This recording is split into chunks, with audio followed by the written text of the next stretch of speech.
Vamos a ir a nuestras Biblias, a Nehemías, capítulo 8.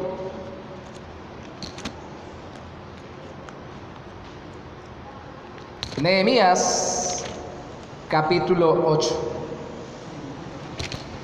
Y mientras usted llega allí, permítame hacerle recordar uno de los cantos que entonamos hace un momento. Le pedíamos al Señor que nos hiciera un vaso nuevo, aludiendo al pasaje bíblico donde el profeta veía cómo el alfarero no desechaba el barro cuando se dañaba la vasija, sino que la volvía a reconstruir del mismo barro. ¿Usted quiere ser un vaso nuevo cada día en el Señor? ¿Amén? ¿O no amén? ¿Usted quiere cada día ser más perfeccionado por la mano del alfarero? Amén. Bueno, eso tiene una palabra muy significativa en toda la Biblia que hemos venido contemplando y le hemos dado vueltas por un lado y por el otro. Esa palabra es restauración. Restauración. Esa vasija de la canción y del texto bíblico fue restaurada. Y todos, al estar en un proceso de santificación, estamos siendo restaurados en el Señor.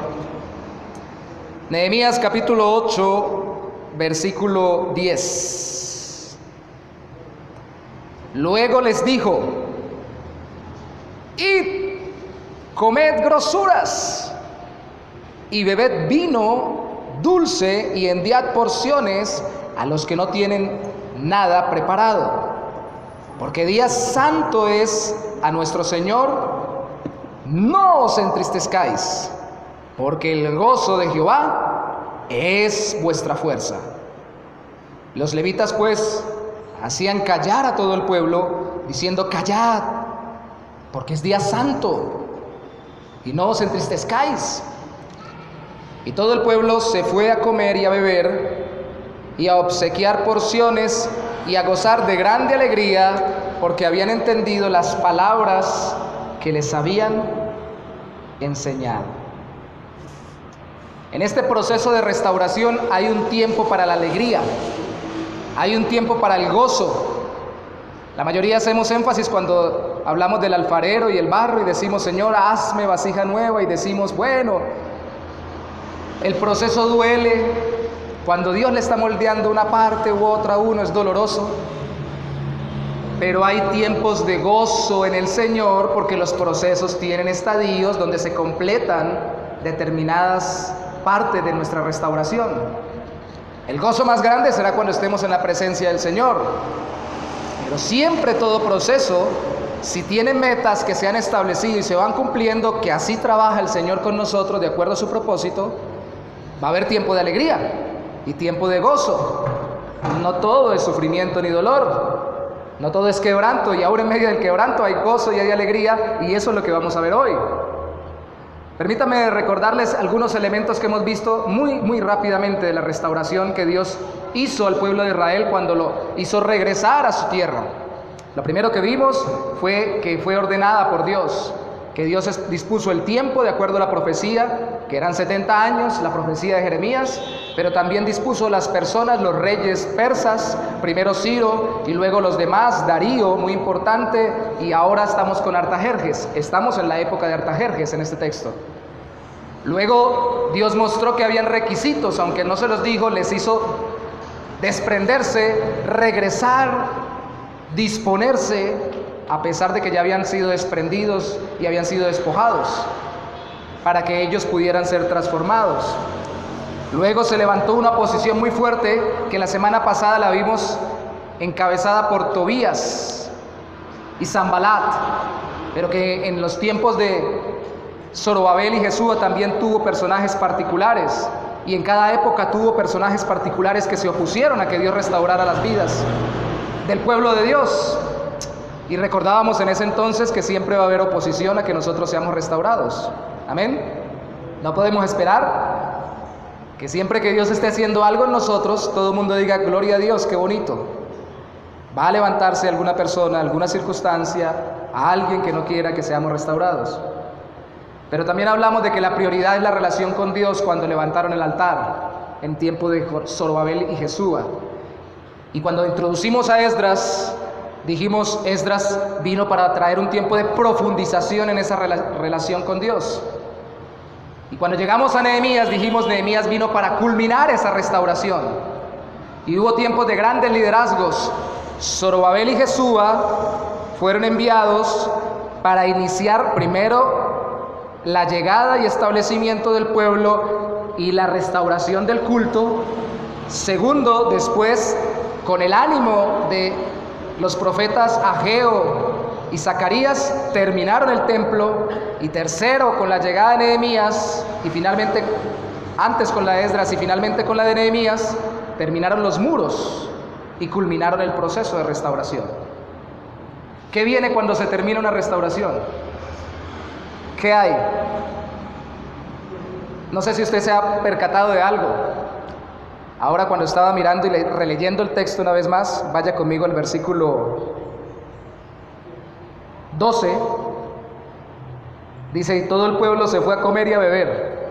Cuando usted escucha eso en medio de nuestra sociedad, ¿qué le viene a la cabeza? Toda la gente se fue a comer y a beber. ¿A qué les suena? A fiesta, ¿cierto? A pachanga, pero a algunos les suena también a pachanga, fiesta, jolgorio, festividad mundana. Comer y beber. De hecho, el apóstol Pablo cita uno de los proverbios del territorio al que dirige una de sus cartas y dice, comamos y bebamos que mañana moriremos. Era una expresión, disfrutemos de lo bueno que tenemos acá, mientras lo tenemos, y no pensemos en un futuro, en una vida eterna, ni en una consecuencia de lo que estamos haciendo. ¿Y por qué me recuerda esto? Porque cuando estaba preparando el texto y el tema específicamente, vino a mi mente, de niño yo vi una película de un monasterio católico donde el objetivo era que todos tuvieran voto de silencio. Y si hablaban, si no recuerdo mal, la idea era que no hubiera risas. Porque la risa enloquece. Porque la risa desenfrena. Porque la risa, el jolgorio, el regocijo, la fiesta, la festividad, lleva a la carnalidad. Era lo que planteaban en esa película dentro del monasterio.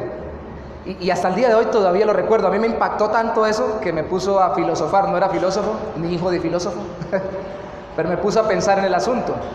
De verdad, uno cuando se ríe tanto se vuelve loco. Entonces no podemos celebrar.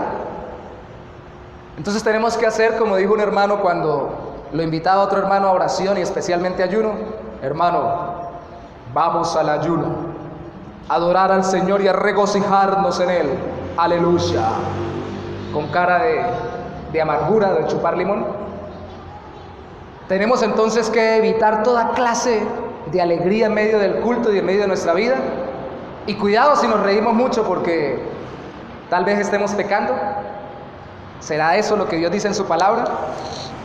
Pues aquí los mandó a comer y a beber y se alegraron. Pero déjeme hacerle una pregunta. ¿Cómo es usted cuando se alegra? ¿Cómo es usted cuando se alegra? ¿Qué tiende a hacer usted cuando está feliz? Cuando recibe una noticia muy, muy buena. ¿Con quién celebra? ¿Cómo celebra? ¿Qué actitud tiene? ¿Qué palabras suelta al aire? Recuerden que no solamente nosotros somos probados para saber qué hay en nuestro corazón en los momentos difíciles, sino también en los momentos de alegría.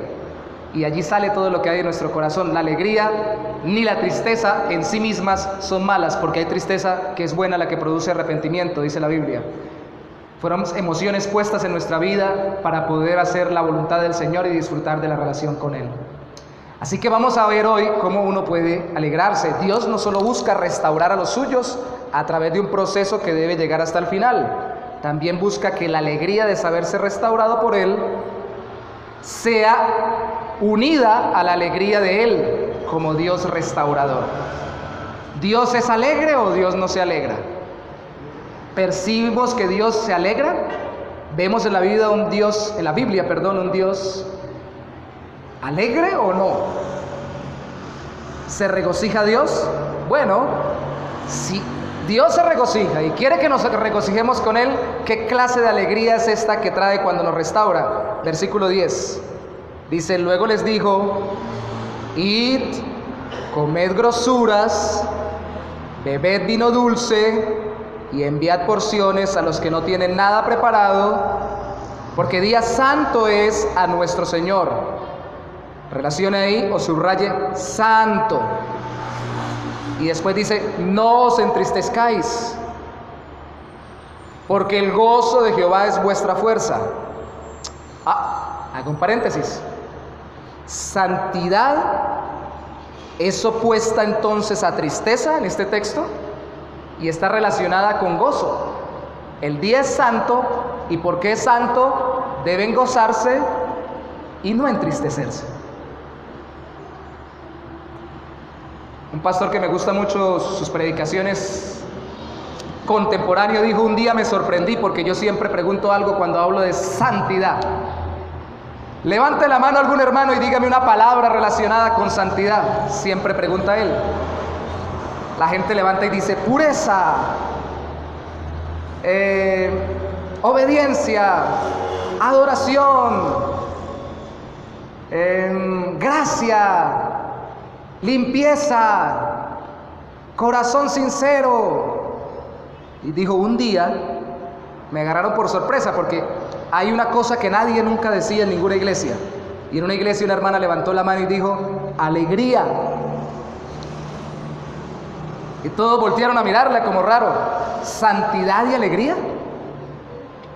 Luego, santidad no es separarse de lo malo o lo que no es conforme a la voluntad de Dios para allegarse al Señor y la comunión con Él.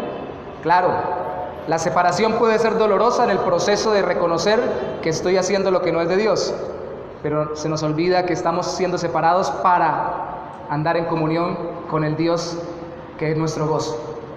Entonces, si hay alegría de ser santos, debemos quitarnos de la mente el hecho de que ser santo es ser aburrido o ser triste, melancólico, tener un corazón decaído.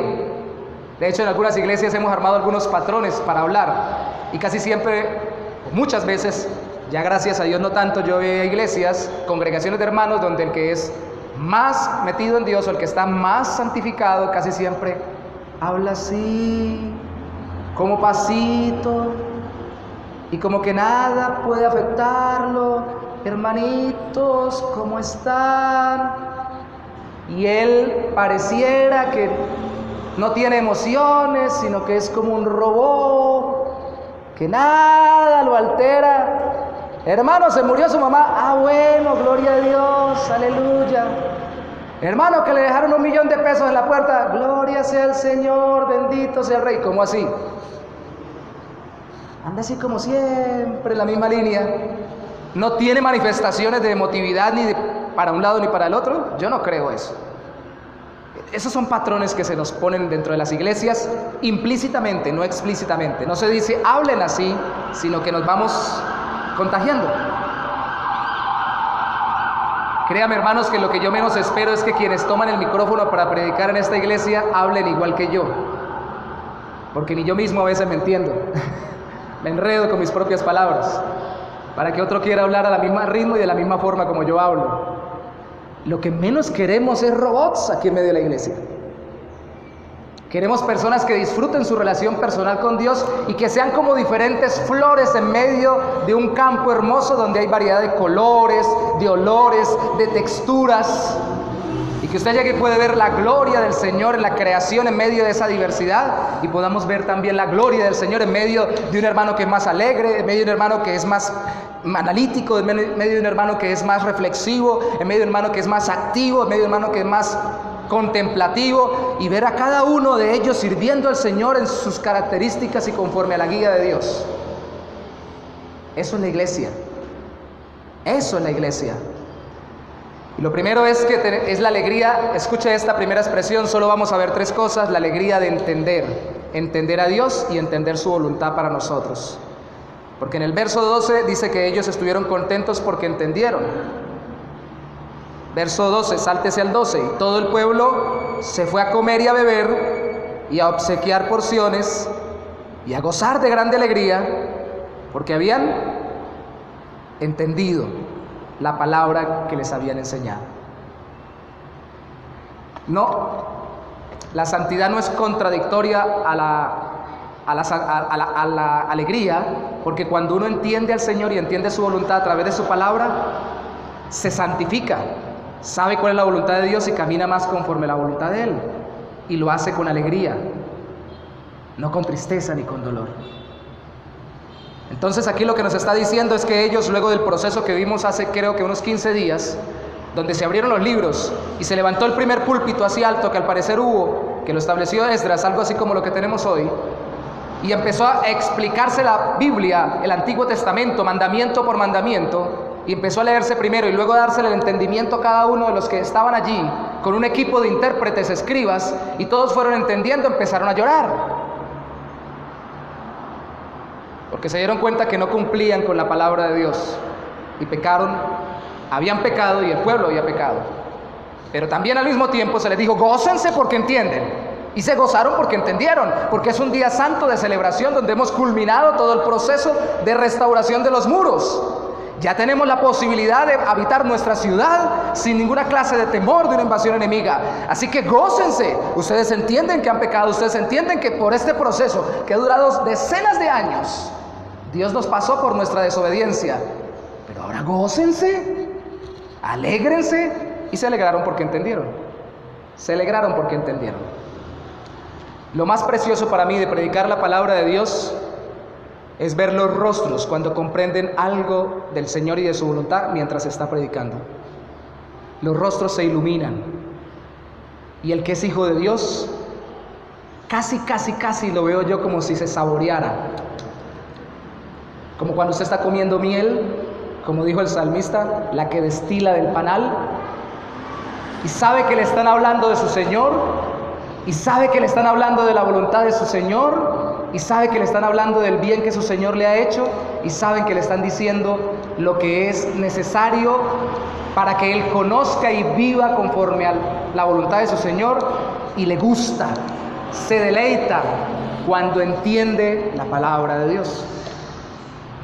Esa alegría de entender es una alegría, ya lo vimos, santa. De hecho, el versículo 11, si usted regresa conmigo, aunque ya lo leímos al inicio, dice: los levitas pues hacían callar a todo el pueblo, diciendo: callad, porque es día santo y no os entristezcáis. Una vez más, la santidad no trae tristeza, trae alegría, porque hemos entendido la voluntad del Señor. ¿Usted se alegra cuando entiende la voluntad de Dios? Cuando lee la palabra, cuando ora y sabe que Dios le está hablando. Alegría de entender.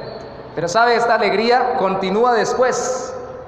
Es una alegría que da sentido. Verso 13 dice: al día siguiente se reunieron las cabezas de las familias de todo el pueblo, sacerdotes y levitas, a Esdras el escriba, para entender las palabras de la ley. Ellos siguieron con necesidad de entender más, y hallaron escrito en la ley que Jehová había mandado por mano de Moisés que habitasen los hijos de Israel en tabernáculos en la fiesta solemne del mes séptimo, y que hiciesen saber y pasar pregón por todas sus ciudades y por Jerusalén, diciendo: subid al monte y traed ramas de olivo silvestre, de arrayán, de palmeras y de todo árbol frondoso para hacer tabernáculos, como está escrito. Salió pues el pueblo y trajeron ramas e hicieron tabernáculos, cada uno sobre su terrado, en sus patios, en los patios de la casa de Dios, en la plaza de la puerta de las aguas y en la plaza de la puerta de Efraín. Y toda la congregación que volvió de la cautividad hizo tabernáculos. Y en tabernáculos habitó, porque desde los días de Josué, hijo de Nun, hasta aquel día no habían hecho así los hijos de Israel. Y hubo una vez más alegría muy grande. Y leyó Esdras en el libro de la ley de Dios cada día, desde el primer día hasta el último, e hicieron la fiesta solemne por 7 días, y al 8º día fue día solemne de asamblea, según el rito. ¿Se dan cuenta que la lectura de la Biblia no se deja en ninguna etapa? Hay personas que dicen, ya sé lo suficiente de la Biblia, entonces ya no leo más, de aquí para adelante voy alegre. No, hay que continuar. Vuelven y leen la Biblia. Pero lo interesante del asunto es que esta es una alegría que le da sentido a las fiestas del Antiguo Testamento. Yorley capítulo 4 versículo 5 dice lo siguiente: mi pensamiento personal. No es interpretación de este texto ni de una escatología profunda de toda la Biblia, sino es un pensamiento personal. El Señor vino y murió en la fiesta de la Pascua, una de las 3 principales. El Espíritu Santo vino en la fiesta de Pentecostés. Y vuelvo a decirles, eso es Yorley capítulo 5 versículo 4, no es interpretación bíblica, es una percepción mía. Mi percepción, se haya o no se haya restaurado el templo de Jerusalén, esa es otra discusión escatológica, es que como la otra de las 3 fiestas principales del pueblo del Antiguo Testamento era la de los tabernáculos, esta que se recordaba acá, probablemente Cristo regrese en una fiesta de los tabernáculos. Porque ¿sabe qué había en la fiesta de los tabernáculos? Había fiesta. O sea, fiesta se le puede decir a un rito o celebración, pero sí que había regocijo. Es muy bonito cuando como hermanos nos vamos a acampar. Ojalá pudiéramos hacer una actividad saliéndonos todos de la rutina y nos vamos a un campamento al lado de qué río es bueno por aquí, Río Negro, Río de Oro, Río Sucio, no, ese no, otro río, el río que sea. Y todos nos ponemos con tiendas de campañas, hacemos una fogata en la mitad, nada más de pensarlo, me dan ganas de ir, ¿cierto? Porque estamos en comunión, en alegría. ¿Y qué estamos celebrando? Celebrando, en el caso de ellos, cuando hacían esta fiesta, celebrando de que Dios los mantuvo durante 40 años en tiendas hasta que los llevó al lugar donde los habría de dejar establecidos, en Palestina, en Canaán, en donde ahora habían regresado. Y cuando se hace esto hay que celebrar. Dios nos sacó, Dios nos llevó, Dios nos trajo, hagamos fiesta. Y yo pienso que cuando regrese el Señor lo que va a haber es fiesta.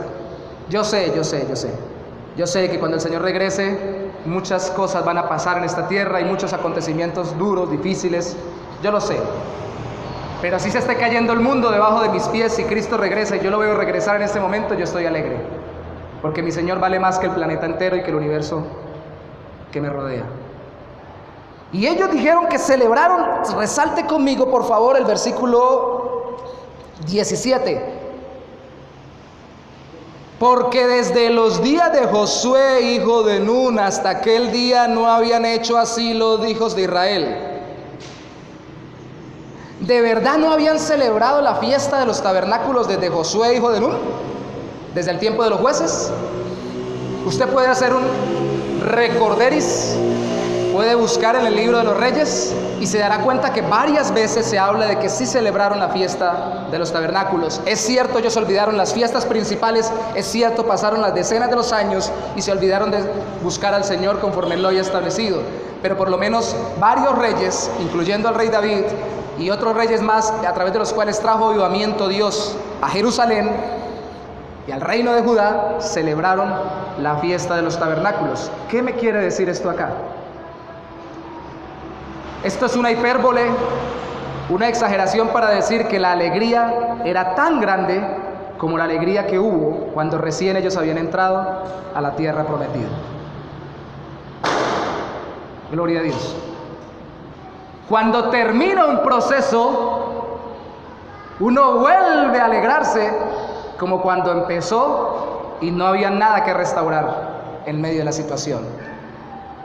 Alguna vez una persona me dijo, yo recuerdo cuando empezamos con mi pareja, recién casados, cada pocillito era una fiesta, cada tacita era una alegría, festejábamos cuando comprábamos una vajilla, y me decía ella en ese momento, y ahora, tantos años después, nos tiramos la vajilla por la cabeza el uno al otro cuando peleamos, y no nos importa lo que hayan costado. Estaba destruida la relación. Cuando entra el Señor a restaurar la relación, pasa lo que pasó alguna vez con una persona que Dios nos permitió monitorear en la restauración de su matrimonio.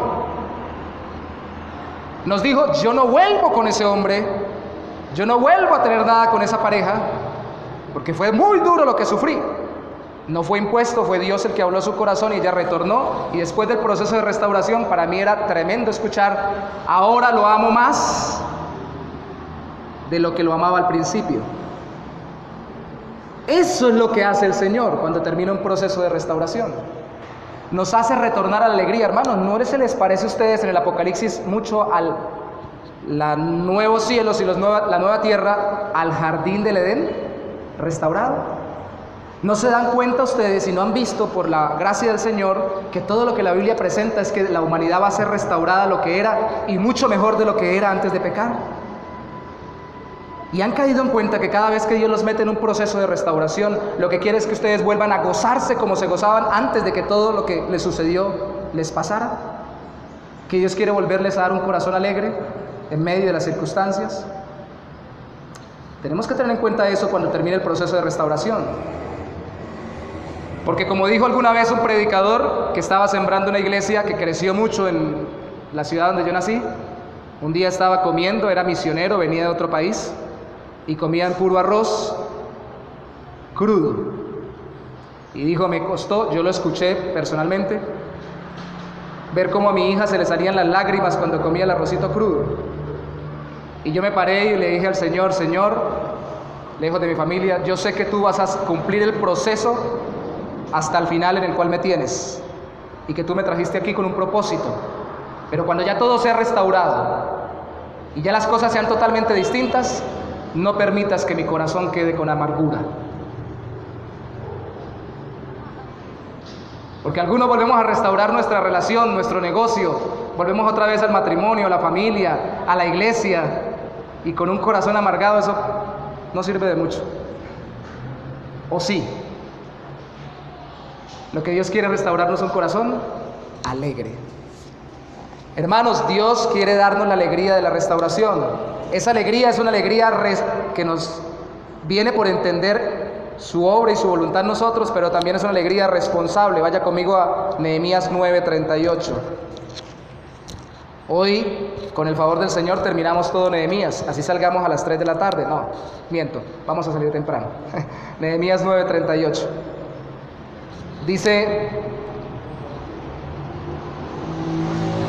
y que estaría...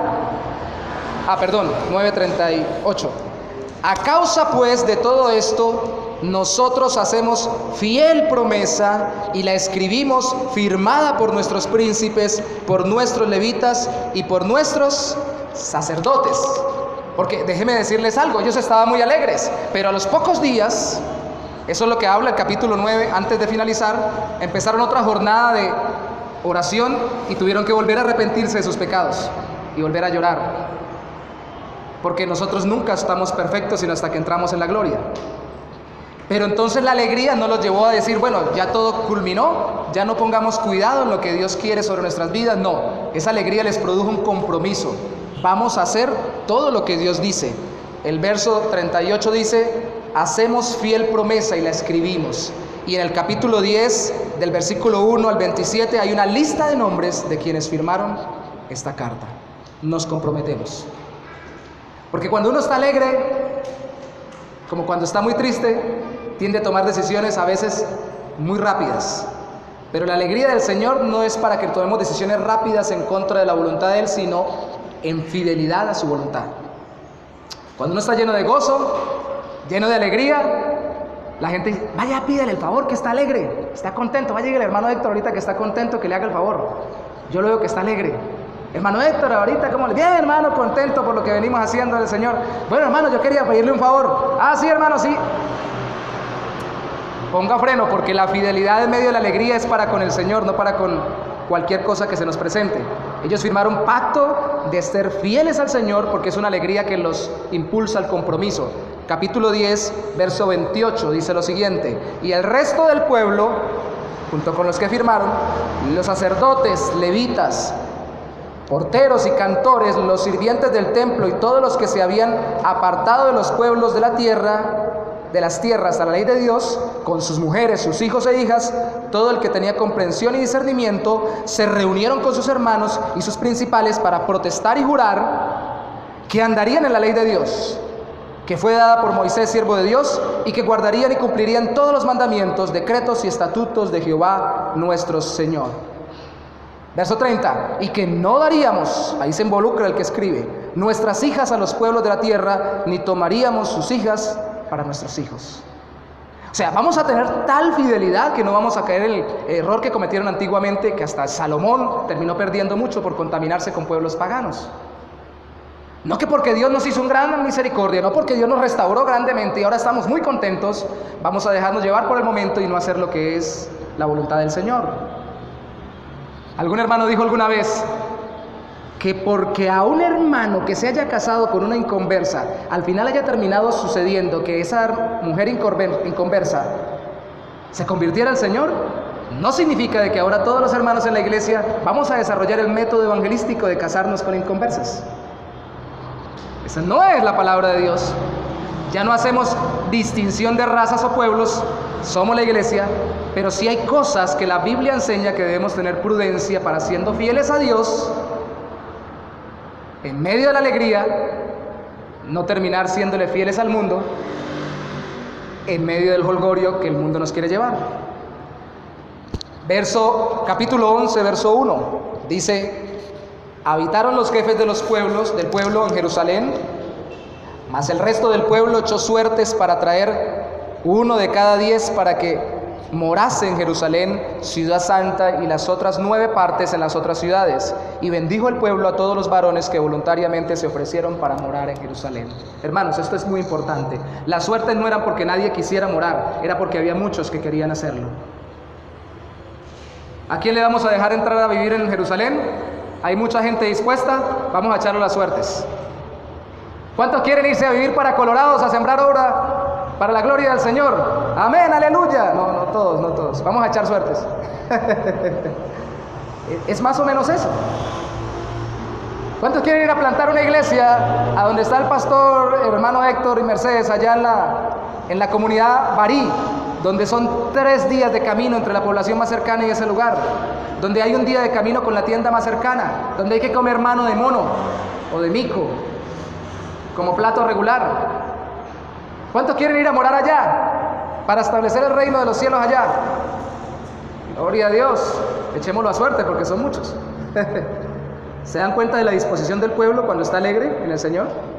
Yo conozco, les he dicho ya más de una vez, por lo menos una iglesia que se formó con el desplazamiento de familias que vivían en barrios muy buenos de la ciudad donde yo vivía, para irse a un barrio periférico y de poco avance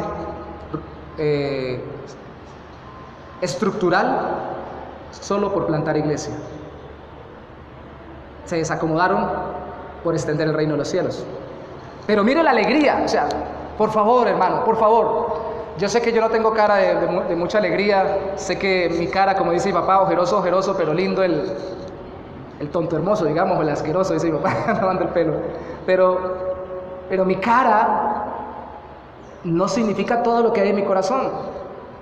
Y lo que deseo expresarles es que el gozo del Señor nos hace hacer tantas cosas por Él, que servirle al Señor por gozo y por alegría es mucho mejor que servirle por imposición o por miedo a la disciplina.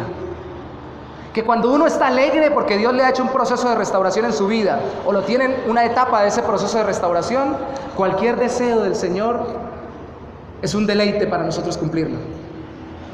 Lo que diga mi Señor es para mí muy importante realizarlo.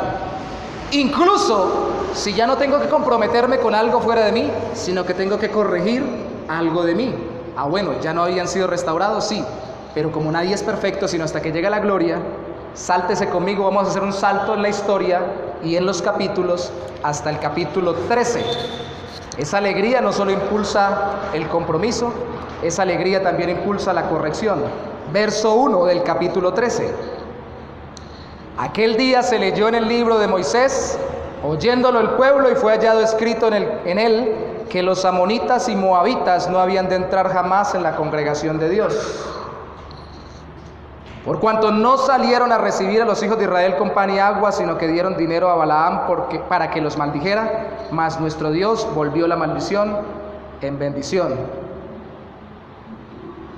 Cuando oyeron pues la ley, verso 3, separaron de Israel a todos los mezclados con extranjeros.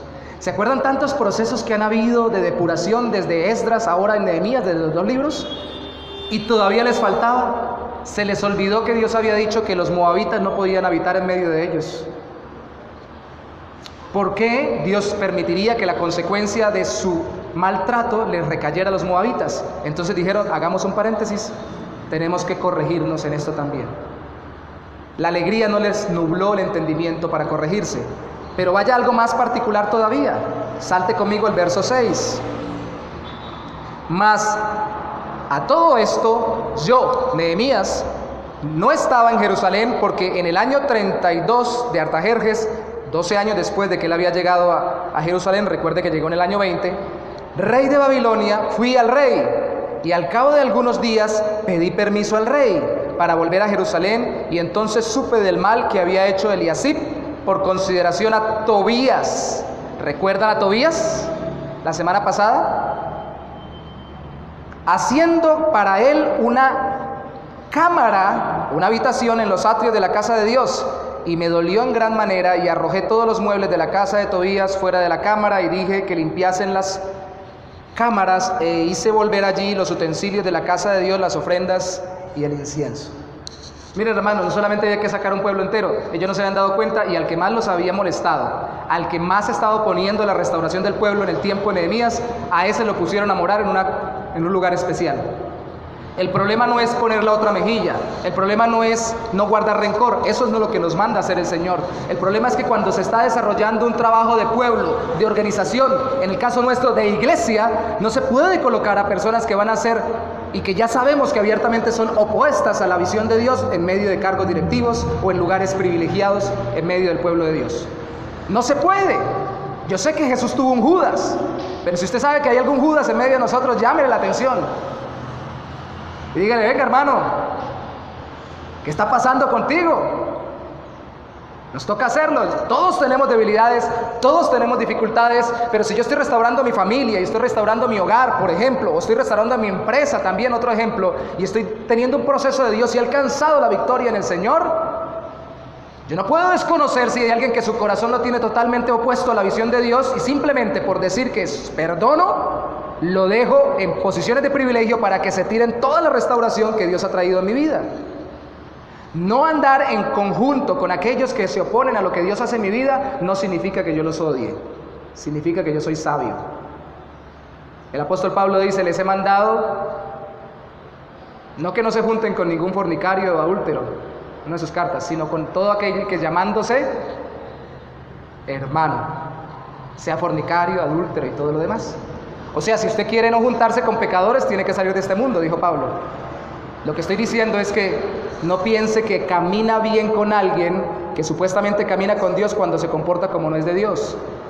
Y si así tiene que tenerlo porque es parte de su familia, porque es parte de su empresa y porque tiene que dejarlo allí en el proceso y Dios le ha dicho, por favor sea consciente y no lo dé posiciones de privilegio para que se tire la restauración. Está alegre por lo que Dios ha hecho, que su alegría no le impida el compromiso con Dios ni la corrección de cualquier cosa que esté pasando que no es conforme a la voluntad de Dios. Estoy alegre, estoy contento. Imagínese usted un hermano que acaba de salir restaurado, se acaba de convertir, salió de andar en prostíbulos, en bares y todo lo demás, y al día siguiente o a la semana siguiente le decimos, hermano, váyase a predicar a los bares y a los prostíbulos, cuando no tenía un proceso de madurez en el corazón. Es no entender que por mucha alegría en la etapa en que me lleve el Señor, yo tengo que ser consciente y tengo que vivir alerta de lo que Dios está haciendo en mi vida, sin que la alegría se vaya. Ahora, esta es la parte más deliciosa del mensaje. Perdóneme que la deje para el final, siempre el postre o al final de la cena o del almuerzo. La alegría de entender, la alegría de ser responsables delante del Señor, la alegría de disfrutar. ¿Cuántos de ustedes disfrutan la comunión con Dios? Nehemías 12:43. Y sacrificaron aquel día numerosas víctimas, o sea que nos devolvemos años atrás, del capítulo 13.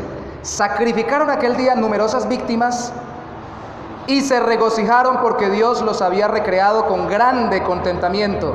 Y otra vez esa palabrita en el hebreo que significa alegría interna y alegría externa, que significa no solamente tener gozo adentro, sino también incluso cantar, danzar, saltar y gritar, si es el caso, por fuera. Se alegraron también las mujeres y los niños, y el alborozo de Jerusalén fue oído desde lejos. ¡Wow! ¿Qué pasó? ¿Y ese alboroto? ¿Están contentos?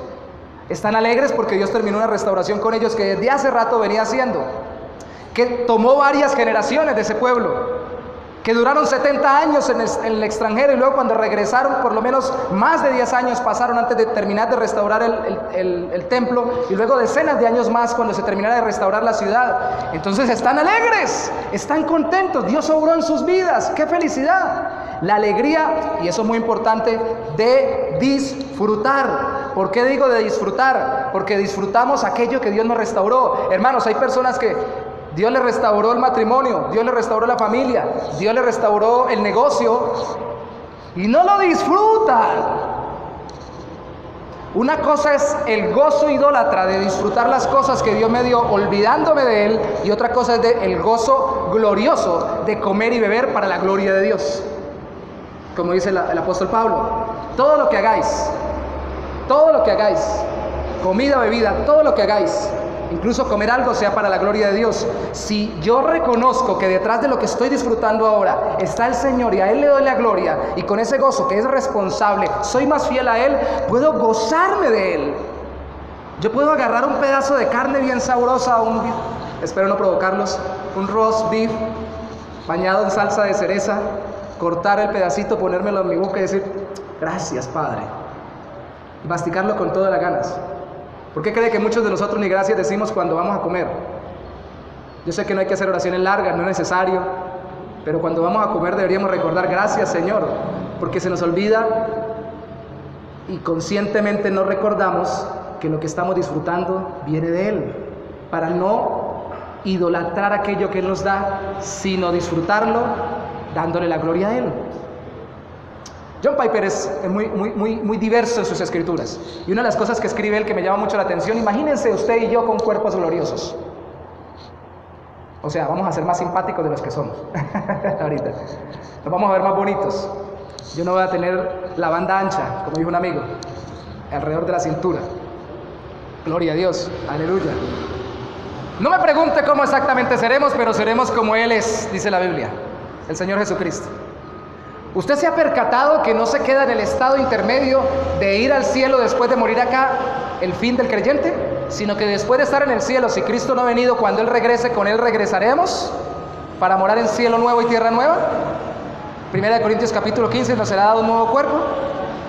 Si hoy por la afección del pecado nosotros todavía podemos disfrutar algo bien rico cuando lo comemos, y todavía alcanzamos por la gracia y la misericordia de Dios, a pesar de nuestra tendencia todavía a recaer en el viejo hombre, a caer en pecado, todavía podemos encontrarle un gusto delicioso a las cosas, disfrutar una pintura, ver el atardecer. ¿Qué día le decía a un cliente? Le decía, hermano, vea lo que hay alrededor. Cuando yo estoy estresado, lo que hago es salir en la moto. Les confieso eso, cuando llegué a Bucaramanga y más estresado estaba, y le decía, Señor, usted quería que llegáramos a Bucaramanga.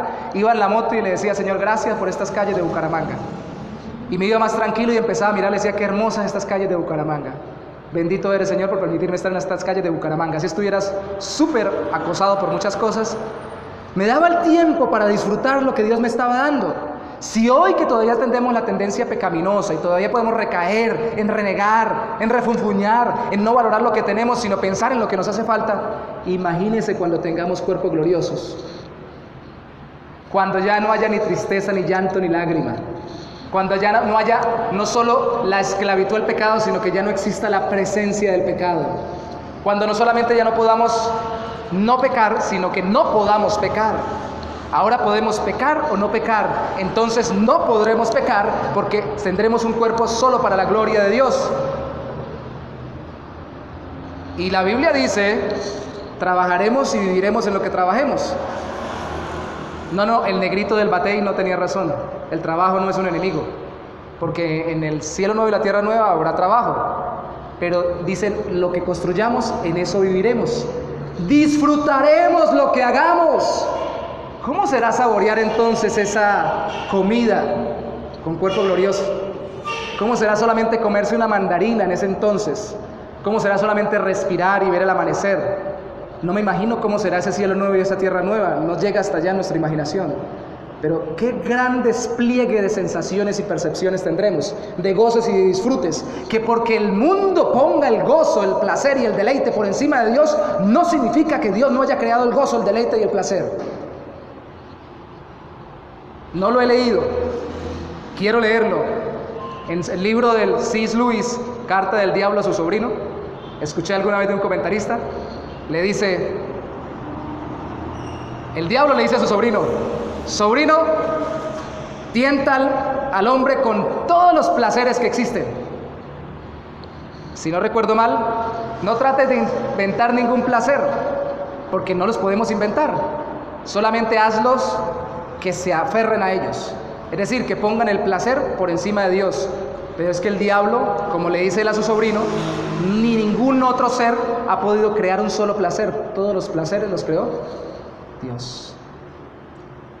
Los deleites encaminados para la gloria de Él, comer, beber, las relaciones íntimas en el lecho matrimonial, todo conforme a la voluntad de Dios, el caminar, el respirar, el trabajar, todo para la gloria de Él. ¿Se dan cuenta que tenemos que ser una generación de gozo y de alegría?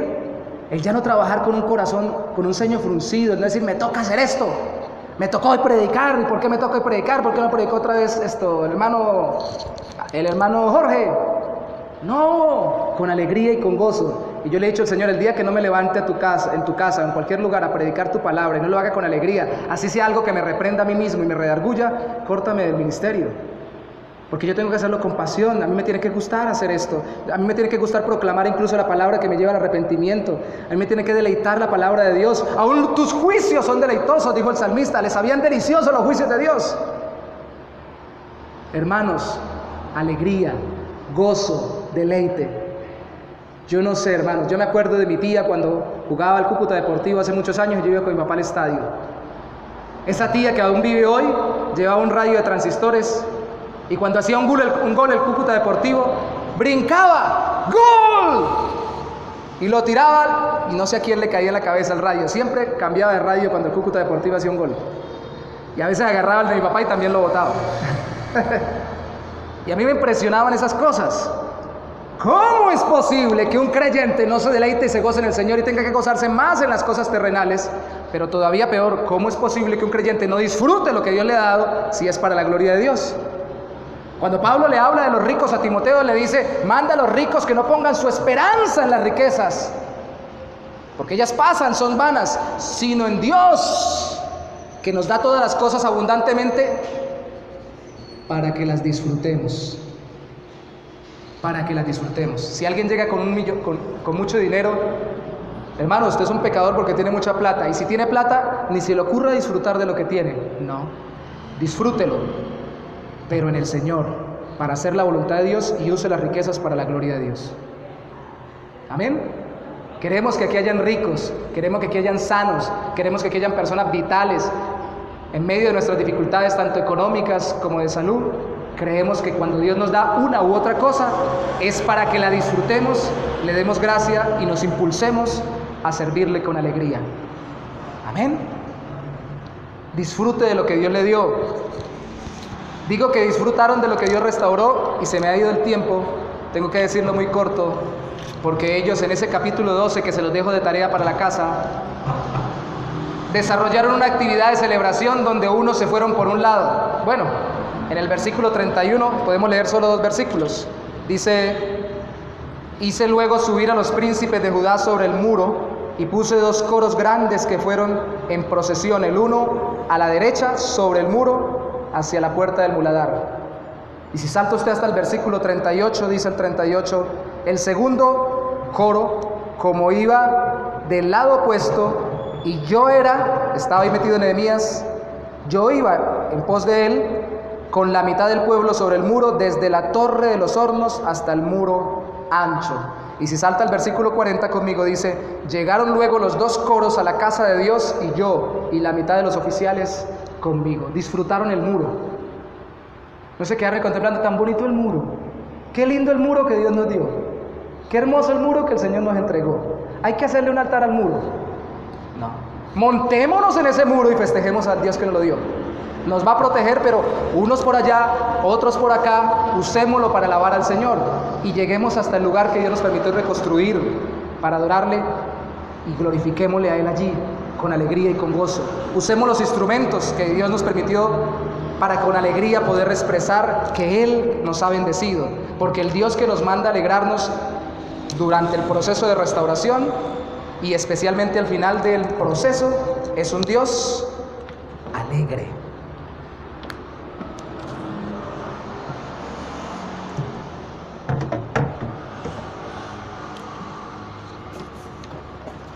Es un Dios alegre. Sofonías 3:17 me dice que me regocije en Él, dice el coro, ¿cierto? Nuestro Dios es Dios alegre, oh, mi Dios es alegre. Sofonías 3:17 me dice que Él se regocija en mí. Sofonías 3:17 dice algo muy bonito del carácter de Dios. Vamos a terminar con el Señor, o en el Señor. Hermanos, el Señor es un Dios de alegría. En Él no hay el riesgo de que por alegrarse caigan pecados. Su santidad le impide, su perfección moral le impide. Si hay algo que puede ser impedido para Dios es el ser pecador o el pecar. Todo lo que Él hace es santo. Entonces su alegría, así sea una alegría extrema, nunca le domina al punto pecaminoso como nos puede llegar a dominar a nosotros.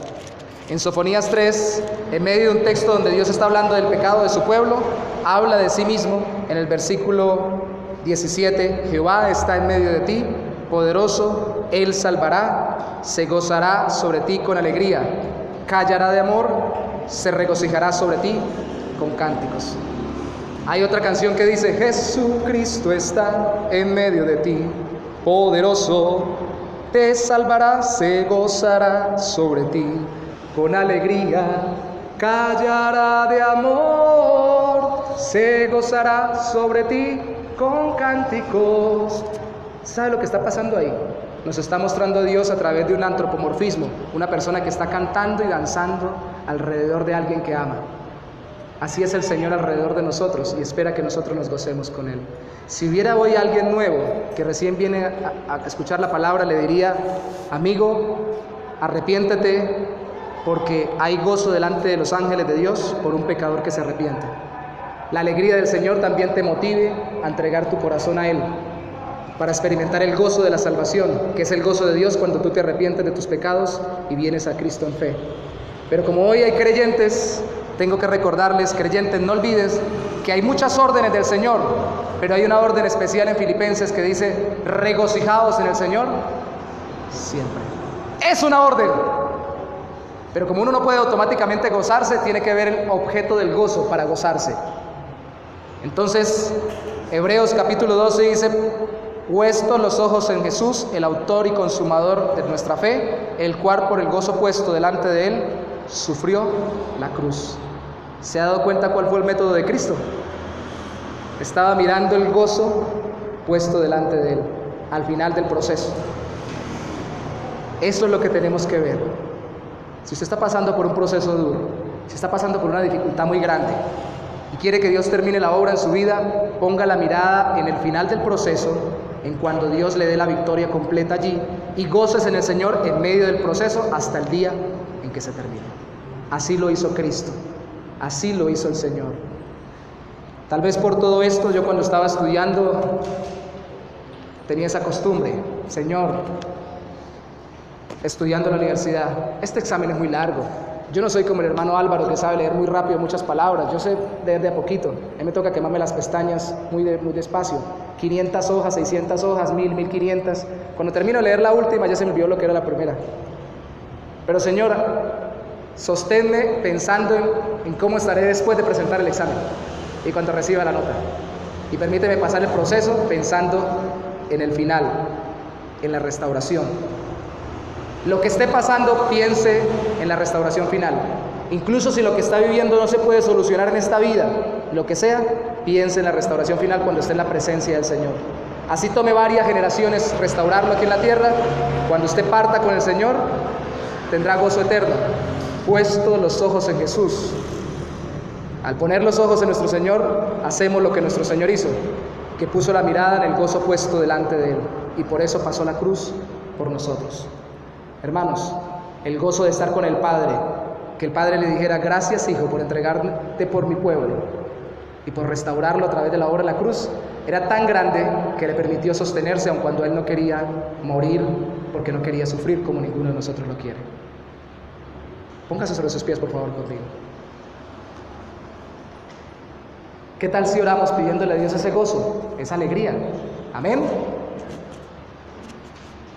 Alegría que solo viene del Señor. Amado Señor, por la obra de tu Espíritu Santo hemos sido convencidos de pecado, de justicia y de juicio. Pero también hemos sido dotados, Señor, por la presencia de tu Espíritu Santo, de amor, gozo, paz, paciencia, benignidad, bondad, fe, mansedumbre y templanza. El gozo tuyo, Señor, es nuestra fortaleza. Y aunque las lágrimas se derramen incluso cuando perdemos un familiar, aunque las lágrimas se derramen en medio de un proceso doloroso de restauración por haber arruinado en nuestra debilidad, desobediencia u oposición del mundo algo en nuestra vida, aun cuando en medio del proceso, Señor, haya llanto, el gozo tuyo es nuestra fortaleza. Que tú estés con nosotros amándonos, alegre desde el día que vinimos a tu presencia con nosotros, gozoso de que estemos en tu reino, que estemos escritos en el libro de la vida, que caminemos contigo. Ese gozo se impregne en nuestro corazón por la obra de tu Espíritu Santo, porque ese gozo es un gozo especial, un gozo que el mundo no lo puede dar, un gozo que no viene por comer ni beber, como el mundo lo dice, pero un gozo que nos permite comer y beber para la gloria tuya, con alegría, con regocijo. Un gozo entendido, un gozo responsable, pero un gozo que nos permite disfrutar de todo lo que nos das. Una vez más te pedimos, no nos permitas amargarnos, Señor, en medio del proceso por lo que no tenemos, por lo que nos hace falta, por lo que aún no ha pasado, por lo que viene y esperamos y no lo vemos tan cercano.